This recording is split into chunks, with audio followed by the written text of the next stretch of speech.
జంగారెడ్డిగూడెం పట్టణ అభివృద్ధికి చర్యలు తీసుకున్నామని చింతలపూడి శాసనసభ్యులు ఉన్నమట్ల ఎలీజా తెలిపారు. జంగారెడ్డిగూడెం పట్టణంలోని సాయిబాలాజీ గ్రాండ్ హౌసింగ్ 1లో నూతనంగా నిర్మించిన పార్క్ను ఎమ్మెల్యే ఎలీజా ప్రారంభించారు. అదేవిధంగా పార్కులోని వాకింగ్ ట్రాక్ను commissioner P Bhavani Prasad, shuttle కోర్టును వైఎస్ఆర్సీపీ నాయకులు బత్తిన చిన్నాలు ప్రారంభించారు. ఈ సందర్భంగా ఎమ్మెల్యే ఎలీజా మాట్లాడుతూ సాయిబాలాజీ గ్రాండ్ హౌసింగ్ లో పార్కు కోసం కేటాయించిన స్థలాన్ని సంరక్షించి అభివృద్ధికి చర్యలు తీసుకున్న కమిటీ సభ్యులను అభినందించారు. అదేవిధంగా ఈ పార్క్ అభివృద్ధికి 20 లక్షల రూపాయలు కేటాయిస్తున్నట్లు ప్రకటించారు. ఈ పార్కును పరిశుభ్రంగా ఉంచుతూ సద్వినియోగం చేసుకోవాలని స్థానికులకు సూచించారు. ఈ కార్యక్రమంలో councillor Sanku Suresh, Saibalaji grand housing founders Palaparthi Satyanarayana, Dwarampudi Veerreddy, అభివృద్ధి కమిటీ సభ్యులు పాల్గొన్నారు.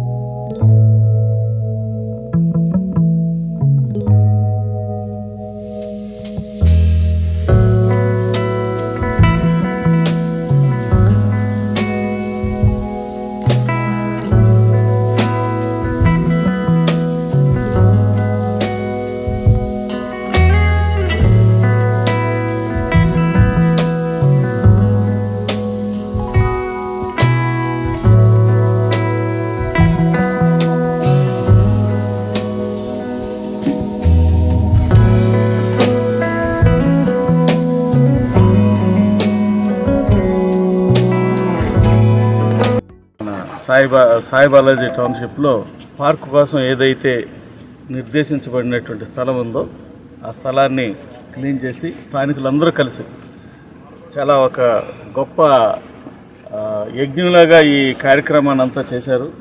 ఇంతకుముందు ఇక్కడంతా కూడా చెత్త చెదారంతో నిండి ఉండేది. ఒరిజినల్గా ఇది పార్క్ కోసం కేటాయించిన స్థలమైనా కానీ ఇంతవరకు దీన్ని ఉపయోగంలోకి తీసుకురాలేదు.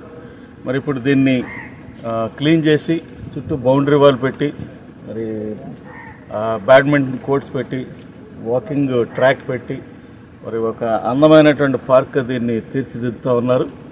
దీనికి స్థానికులందరినీ కూడా నేను అభినందిస్తూ ఉన్నాను.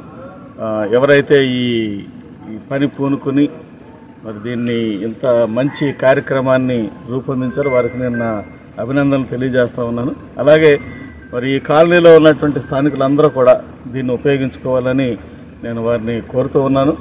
ఆరోగ్యమే మహాభాగ్యం, అది అందరికీ మనకు తెలిసిన విషయమే. సో ఈ పార్కులో వాకింగ్ ట్రాక్ ఉంది కాబట్టి అందరూ కూడా దీన్ని వాడుకొని మీ యొక్క ఆరోగ్యాలని పదిలిపరుచుకోవాలని చెప్పేసి మనవి చేస్తూ ఉన్నాను. అలాగే ఈ పార్క్ డెవలప్మెంట్ కోసం మన మున్సిపల్ చైర్మన్ గారు, అలాగే కమిషనర్ గారు వారు నిధులు కూడా కేటాయిస్తామని చెప్పడం జరిగింది. దాదాపుగా 20 లక్షల రూపాయలు దీనికి వెచ్చించి దీన్ని ఇంకా డెవలప్ చేసి దీంట్లో మరి చిల్డ్రన్ ప్లే ఏరియాలో వారికి పిల్లలు ఆడుకోవటానికి కావలసినటువంటి అవి సీసా కానీ లేకపోతే స్లైడింగ్ ఇది కానీ అది పెట్టాలని అనుకుంటా ఉన్నాము. అట్లాగే మరి ఓపెన్ జిమ్ కూడా దీంట్లో పెట్టాలని అనుకుంటా ఉన్నాము. సో దానికి సుమారుగా ఒక 20 లక్షల రూపాయలు ఖర్చు అవుతుంది. మహిళా